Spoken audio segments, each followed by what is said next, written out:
औज़ुबिल्लाहि मिनश्शैतानिर्रजीम बिस्मिल्लाहिर्रहमानिर्रहीम। आज जमात इस्लामी ने सिंध हाई कोर्ट में एक पिटीशन फ़ाइल की है और उसका मकसद ये है कि बल्दियाती इलेक्शन को बरवक्त और फौरी तौर पर मुनक़िद किया जाए और इससे फ़रार के जो लोग रास्ते तलाश कर रहे हैं, हुकूमत और दीगर जमातें, उनको ये फ़रार न करने दिया जाए। सियासी मुदाखलत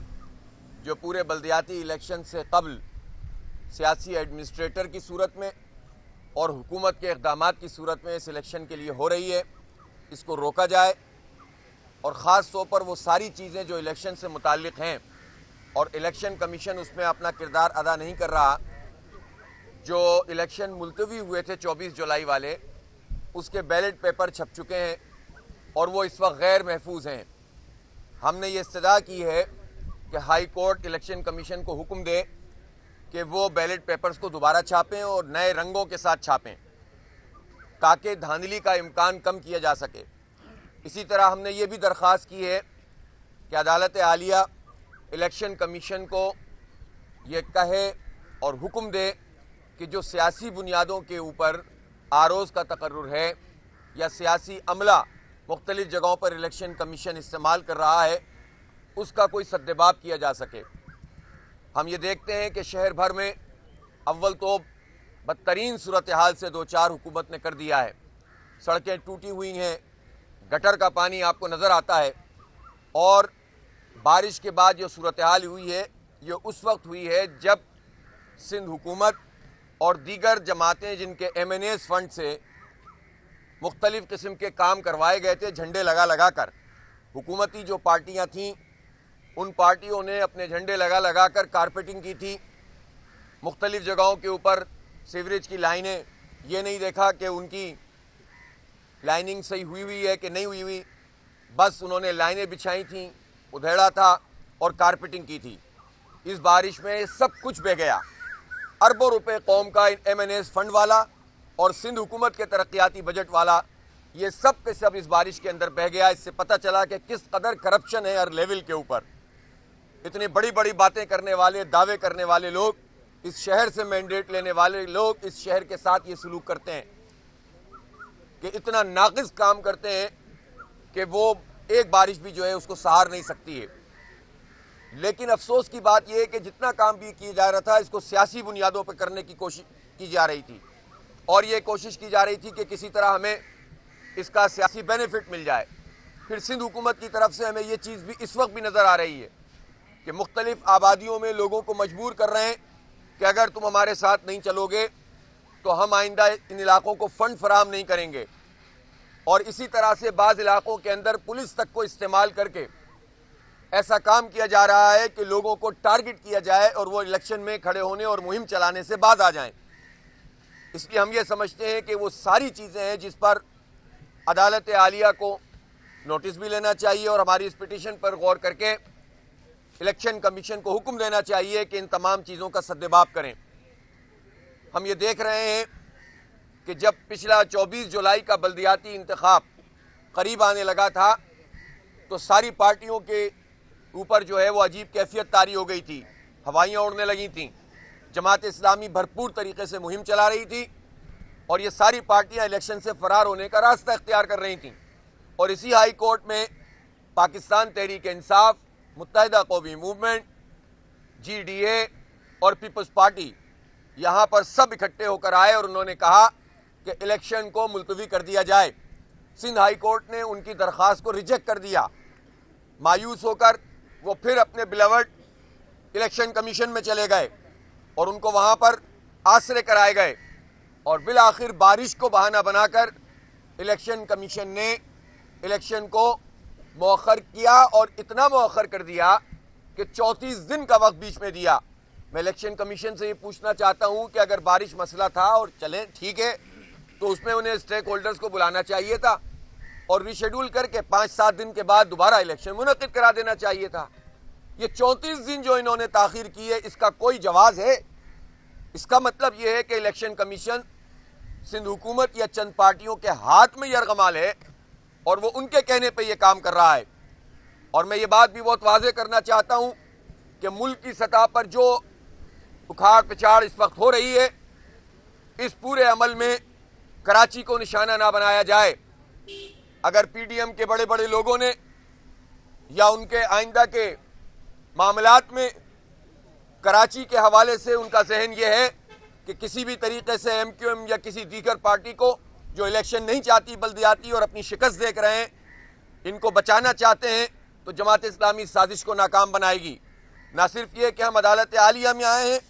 बल्कि हम अपना आईनी जमहूरी कानूनी हक इस्तेमाल करेंगे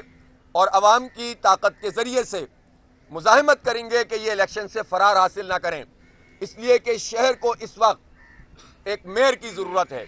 शहर को इस वक्त टाउन के चेयरमैन की ज़रूरत है, शहर को इस वक्त अपने मकामी नुमाइंदे यूनियन काउंसिल के चेयरमैन, वाइस चेयरमैन, काउंसलर की ज़रूरत है,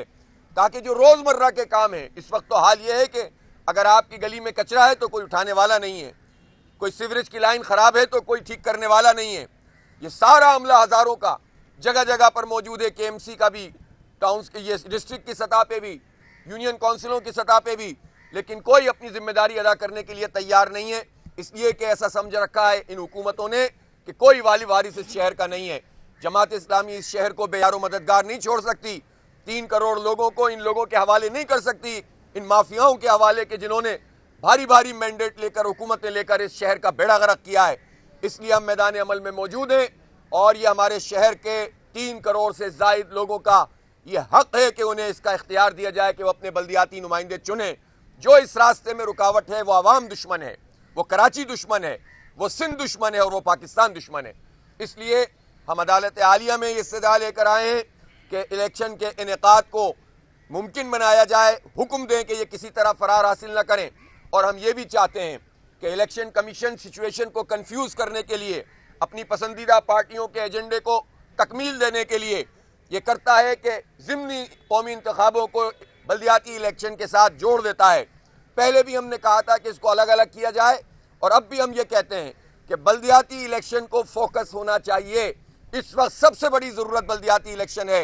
NA 245 हो या दीगर ज़िमनी इंतखाब हो, इनको आगे बढ़ाया जाए और बल्दियाती इलेक्शन का इनेकाद लाजमी तौर पर सबको हक दिया जाए कि ये मुमकिन हो सके और इसके लिए तमाम चीज़ें बेहतर की जाएँ। हमारा मुतालबा ये भी है जो हम हुकूमत से कर रहे हैं, और ये भी कानूनी और आईनी मुतालबा है कि इस वक्त ज़ाहिर पुलिस के ऊपर इन्फ्लुएंस करती है हुकूमत, लिहाजा बल्दियाती इलेक्शन में तमाम पोलिंग स्टेशनों पर तमाम हसास हैं, इसलिए कि हुकूमत इन्फ्लुएंस करती है, पार्टियाँ इन्फ्लुएंस करती हैं, अमन अमान की सूरत हाल ख़राब होती है, तो तमाम स्टेशन पर आर्मी को और रेंजर्स को होना चाहिए ताकि लोग आज़ादाना तरीके से अपनी राय देने के लिए जाएँ और अमन अमान का ख़तरा ना हो। ये हमारा आईनी मुतालबा है। आइन के आर्टिकल 245 के तहत हुकूमत अमन अमान को बरकरार रखने के लिए फ़ौज को तलब भी कर सकती है और रेंजर्स तो पहले से ही यहाँ पर मौजूद हैं और उनके इख्तियारात भी हैं, उनको पोलिंग स्टेशन पर अमन अमान कायम करने का जो है वो इख्तियार दिया जाए ताकि लोग आज़ादी के साथ अंदर जाकर अपना वोट कास्ट कर सकें। तो ये जमात इस्लामी का पूरा जो है वो मौक़िफ़ है और इसीलिए हम अदालत आलिया में हमने बुनियादी चीज़ें जिसका तस्करा आपके सामने किया है, पिटीशन फाइल की है। मेरे साथ सैफुद्दीन एडवोकेट साहब हैं कि जो इस पूरे अमल की निगरानी भी कर रहे हैं और हमारे वकील भी होंगे, उस्मान फारूक एडवोकेट हैं। हमारे बहुत सारे वकला के साथ मुआवनत का सिलसिला जारी है और इंशाअल्लाह ताला हमें तवक्को है कि अदालत आलिया फौरी तौर पर इसको एक्सेप्ट करके हमारी पिटीशन को इलेक्शन कमीशन को बाउंड करेंगे कि वो बर वक्त इलेक्शन का इनेकाद मुमकिन करें, फरार का कोई रास्ता ना हो और जितनी चीज़ें ग्रीवेंसेस हैं अवाम के वो दूर किए जाएँ और सियासी मुदाखलत का खात्मा किया जाए। अच्छा हाफिज साहब, माजी के रिकॉर्ड से तो लगता है मौजूदा हालात में कराची को जमात इस्लामी की ज़रूरत है, लेकिन कराची के 3 करोड़ आवाम भी आप पर एतमाद करते हैं, आपको वोट देते हैं। यानी दूसरा ये कि अगर आप पर कराची के अवाम एतमाद करते हैं, कहीं आप भी 4 साल मेयरशिप के बाद वो इख्तियारात का रोना तो नहीं रोएंगे जैसे वसीम अख्तर और दीगर रोते रहे? अव्वल तो ये कि ये मुझे कहने की ज़रूरत नहीं है, आप गली मोहल्लों में चलें, आप हर इलाके में जाएं, कच्ची आबादी हो, पक्की आबादी हो, आप पोश इलाके हों, वहाँ के हालात को देखें और वहाँ के अवाम की राय लें कि कराची को कौन सी पार्टी का मेयर ठीक कर सकता है। आपके पास इंशाल्लाह एक ही जवाब आएगा, जमात इस्लामी। और तमाम पार्टियों के लोग इस वक्त तमाम पार्टियों के चाहने वाले, तमाम लीडरों के चाहने वाले, कराची के रहने वाले, वो इस बात को अच्छी तरह जानते हैं और इस राय के ऊपर मुज्तमा हो रहे हैं।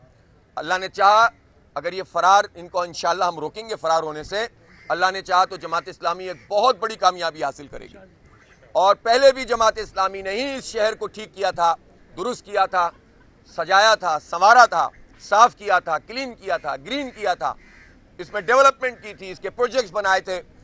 और अपने लोगों को उम्मीद और उनको यकीन से हमकिनार किया था। इंशाअल्लाह इस उजड़े कराची को, इस तबाहल कराची को दोबारा जमात इस्लामी ही बनाएगी इंशाअल्लाह। जहाँ तक इख्तियारात की बात है, इख्तियारात के लिए भी हमने ज़ुबानी जमा खर्च नहीं किया, हमने सड़कों पे धरने दिए, हमने 29 दिन का धरना दिया, हमने हुकूमत को मजबूर किया कि उसने एग्रीमेंट किया, बात चीज़ें उन्होंने मंजूर कर दी हैं। अब वाटर एंड सीवरेज बोर्ड का चेयरमैन मुंतखब मेयर होगा। इसी तरह और बहुत सारी चीज़ों के ऊपर इसमें सिंध असम्बली में तरमीम पेश की जा चुकी है। अब डिलेइंग टैक्टिक्स से वो इसको रोकना चाहते हैं। हमने अदालत से ये भी जो है वो हमारी पिटीशन में ये तमाम चीज़ें मौजूद हैं और अगर कानून का बहाना बनाकर ये बल्दियाती इलेक्शन को आगे करते हैं तो ये खुद अदालत का फैसला मौजूद है और इंशाअल्लाह अदालत इनको तंबीह भी करेगी कि अब तक तुमने कानून साजी क्यों नहीं की। तुम सिर्फ कानून साजी करने को इसलिए रोकते हो ताकि बल्दियाती इलेक्शन से फरार इख्तियार करें और इसमें पीपल्स पार्टी को सारी पार्टियों की समझ लें कि एक तरह से आशीर्वाद भी हासिल है और ये सब मिले हुए हैं कि किसी तरह बल्दियाती इलेक्शन ना हो। सिर्फ जमात इस्लामी है जो इस वक्त लड़ रही है। इसी से आप अंदाज़ा कर सकते हैं कि आवाम की राय क्या होगी और इंशाअल्लाह ताला हम इख्तियारात का रोना नहीं रोएंगे। जो हमारे बस में होगा इंशाअल्लाह उससे ज़्यादा करने की कोशिश करेंगे और बाकी इख्तियारात को अवाम के साथ, उनके मैंडेट के साथ मिलकर लड़कर इंशाअल्लाह हासिल करेंगे और वो सारे प्रोजेक्ट जो 17 साल से रुके हुए हैं इन्हीं लोगों से बनवाएंगे अवाम के दबाव के जरिए से इंशाअल्लाह। अच्छा, आपने धरनों का जिक्र किया, आपने के इलेक्ट्रिक के खिलाफ भी बड़े धरने किए, लोड शेडिंग के, लेकिन सूरत हाल ये हुई है कि जिन इलाकों में पहले 24 घंटे में 1 घंटे की लोड शेडिंग हो रही थी वहाँ भी अब 10 से 12 घंटे की हो रही है। जब भी ये लोड शेडिंग अचानक से बढ़ना शुरू हो जाए, आप समझ लें कि उस वक्त की विफाकी हुकूमत और उस वक्त का गवर्नर हाउस, इस वक्त तो गवर्नर जो है वो है नहीं मौजूद, तो उस वक्त की विफाकी हुकूमत सूबाई हुकूमत के साथ अंडरस्टैंडिंग बनाकर और इन तमाम पार्टियों के साथ अंडरस्टैंडिंग बनाकर के इलेक्ट्रिक को मजीद मराद देना चाहते हैं। समझ लें आप, इस ये ब्लैकमेलिंग होती है, अवाम तंग होते हैं, लोग कहते हैं कि ये क्यों हो रही है, तो कहते हैं कि हमें गैस नहीं मिल रही इसलिए नहीं हो रही और बगैर मुआहदे के इनको मजीद गैस फराहम की जाती है और के इलेक्ट्रिक वाले राज करते हैं। कल तो मैंने बहुत तफसील से प्रेस कॉन्फ्रेंस में बात बताई थी कि 2018 से तो अबराज कैपिटल, अबराज इन्वेस्टमेंट और उसकी जो इम्पैक्ट के नाम से इन्होंने कंपनी बनाई थी वो सब बैंकरप्ट हो चुके हैं, लिक्विडेटर जो है उनका निज़ाम चला रहे हैं। तो पाकिस्तान में ये के इलेक्ट्रिक किस कंपनी के मातहत काम कर रहा है, ये सुप्रीम कोर्ट से भी हमारा सवाल है और ये हाई कोर्ट से भी सवाल है और ये हमारा जो है वो गवर्नमेंट से भी सवाल है। इंशाल्लाह के इलेक्ट्रिक पर फिर हम मजीद भी बात करेंगे। आज हम ये फोकस करना चाहते हैं इस इलेक्शन पर, इसके बरवक्त इनेकाद पर और हम ये चाहते हैं कि जितनी भी सियासी मुदाखलत और धांधली है उसका रास्ता रोका जाए। ये बताएं, आपको 15 दिन के बाद याद है कि ये इलेक्शन मुलतवी हो रहे हैं। 15 दिन पहले जब ये इलेक्शन मुलतवी किए गए थे, सीएम का एक बयान आया था कि जो मुलतवी किए गए उस पर मुझे भी अफसोस है कि मुझे भी पता नहीं था कि ये इंतखाबात जो है मुलतवी हो रहे हैं। आज आप कह रहे हैं कि वो सब पार्टियां मिली हुई हैं, इस पर पीटीआई ने तो पहले दरख्वास्त की है। मेरे भाई, पीटीआई तो हाई कोर्ट में गई थी इलेक्शन मुलतवी कराने के लिए, एमक्यूएम साथ थी, पीपल्स पार्टी ने कहा कि हमने सेलेक्ट कमेटी में इत्तेफाक है सबका, तो एक गलत बयानी थी, जमात इस्लामी ने उससे इख्तिलाफ किया है और इन्होंने मैनेवरिंग की थी और हमने वजाहत की थी ऑन रिकॉर्ड। और आपको अगर याद हो तो जिस दिन इलेक्शन मुलतवी हुआ उस रात 1 बजे मैंने प्रेस कॉन्फ्रेंस की थी और उसके अगले दिन हमने 1 दिन के बाद धरना दिया था, बहुत बड़ा जो है एक जलसे की सूरत इख्तियार कर ली थी इलेक्शन कमीशन में। जमात इस्लामी से ज़्यादा और कौन समझ सकता है कि बल्दियाती इंतखाब क्या होता है और शहर की डेवलपमेंट क्या होती है, हम तो करके दिखा चुके हैं। इसलिए हम तमाम रास्ते इख्तियार कर रहे हैं, जमहूरी रास्ता इख्तियार करना, जिद्दोजहद करना, मज़ाहमत करना, एहतजाज करना, ये भी हमारा आईनी हक़ है और अदालत में पिटीशन फाइल करना और अदालत के ज़रिए से आवाम को रिलीफ दिलाना, ये भी हमारा जमहूरी और आईनी हक़ है। तो हम सारे हक़ इस्तेमाल कर रहे हैं और अल्लाह ने चाहा तो फरार नहीं होने देंगे। अब साहब, अभी मुहर्रम की छुट्टियां भी आ रही हैं, तकरीबन ये 12-13 को फिर अदालतें खुलेंगी, फिर नोटिस होंगे, हफ्ता डेढ़ वो भी चला जाएगा, 27 को मेरे ख्याल में इलेक्शन है, 28 अर्जेंट हियरिंग की दिन तो वही आ जाएंगे। फिर आपको क्या चीज़, अर्जेंट हियरिंग की हमने एप्लीकेशन लगाई है और जिस दिन भी अब दो दिन की छुट्टियां हैं ना, हाँ तो 10 तारीख को कोर्ट खुलेगी इंशाअल्लाह ताला। अभी इन्होंने 28 तारीख को अनाउंस की हुई है ना, हम तो चाहते हैं कि उससे भी पहले हो, हमने पिटीशन में कहा है उससे भी पहले आप अनाउंस करें, हम तो तैयार हैं अल्हम्दुलिल्लाह। ये जमात इस्लामी एक ही पार्टी है जो कह रही है कि इलेक्शन कराओ, बाकी पार्टियां तो बस ज़बानी जमा खर्च कर रही हैं। यानी जो लोग बाद में ये कह रहे थे कुछ पार्टियां कि हम तो इलेक्शन कराना चाहते हैं, वो उनकी पिछली पिटीशन और अब पिटीशन दोनों देख लें, आपको दूध का दूध पानी का पानी हो जाएगा। एक तरफ वो हाई कोर्ट में गए थे इलेक्शन कैंसिल करो, और दूसरी तरफ जब उन्होंने देखा कि वो जमात इस्लामी को क्रेडिट ना मिल जाए तो उन्होंने जो है वो दूसरी वाली बात की, तो वो तो खुद ही एक्सपोज हो गए, मुझे उनकी बात करने की ज़रूरत नहीं है। हम तो सीधी बात कर रहे हैं कि हम अपना आईनी कानूनी हक इस्तेमाल करना चाहते हैं, और ये 3 करोड़ लोगों का मुकदमा हम लड़ रहे हैं। अल्लाह ने चाहा तो इंशाअल्लाह इसमें सुनवाई भी होगी और इंतखाब भी होगा, और इंतखाब में धांधली ना हो और सियासी मुदाखलत ना हो, ये पेश नज़र है। Thank you very much.